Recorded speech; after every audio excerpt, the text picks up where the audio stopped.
Live, local, now. This is WIS News 10. Good morning. Thanks for joining us. I'm Paul Rivera. We go now to continuing coverage. It was a typical night for any college student. At least it seemed that way in the beginning. 21-year-old Samantha Josephson was in 5 Points Thursday night into Friday morning.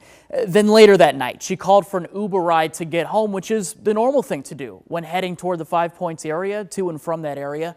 After that Uber ride, she was never heard from again. I want you to take a look at surveillance video. This was captured from a business across the street, the Bird Dog Bar. This is on Hardin Street. It shows what is believed to be the suspect's vehicle pulling into a parking space at 2:08 in the morning. Police say Josephson got into a black Chevy Impala, and you can see the vehicle matching that description drive off a moment later. Now, let's go ahead and take you through a brief timeline of these events. That footage was the last time Samantha Josephson was seen around 2 a.m. early Friday morning.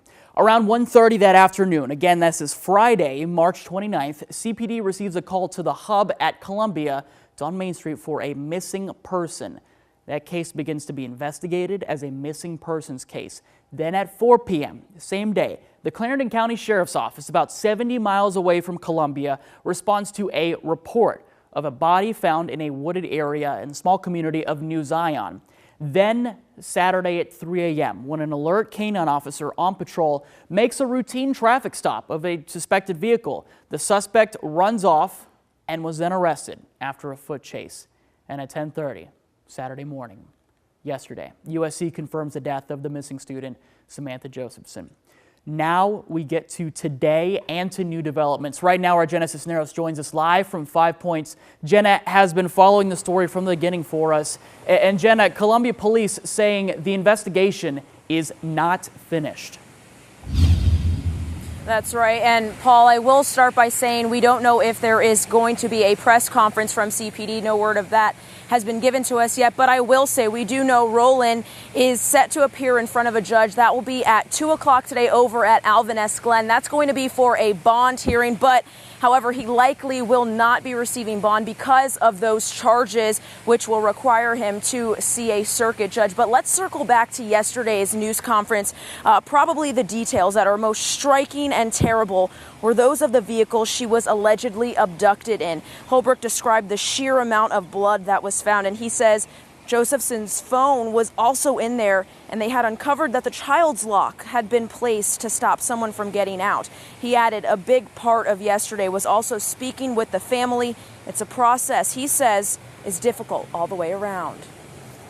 Words really can't describe, obviously, what they're going through, but, one of the things that I talk to them about is how important these investigations are to us. We're father, mothers, brothers, sisters, sons, and daughters, and it's just as personal to us, and it always is a priority and will be a priority, and I assured them that we will be with them every step of the way until this is done. Obviously, many in our community still heartbroken and processing this news, and we'll hear more from those who knew her coming up in the next half hour. Live in 5 Points, Jenna Cisneros, WIS News 10. Thanks, Jenna. And already an outpouring of support. This one coming from the university. President Harris Pacides sharing the news of Josephson's passing on the university website with these heartfelt words. Times like these leave me searching for words of wisdom and comfort. However, I take solace that the Carolina family is here to embrace those who are hurting. Now, back in August, the Columbia Police Department and 5 Points Association, they started a new initiative to keep students safe in the 5 Points area. They made a designated pickup and drop-off site located at 2100 Santee Avenue for students using rideshare services such as Uber, Lyft, even a taxi or the USC shuttle. That area is supposed to be blocked off from 10 p.m. to 4 a.m. Thursday through Saturday nights. There are also routine patrols from CPD officers in that area. We're also hearing from Uber. They're offering these tips to take advantage of the safety measures they provide. Make sure you check the following match before getting into the car. Take a look. The driver's name and photo, the make and model of the car, and the license plate number. And of course, we do have full coverage of the story on our website and the new developments today when it pertains to the suspect. You can head to WIS TV For more information on the Josephson case, we'll continue to update it on air and online.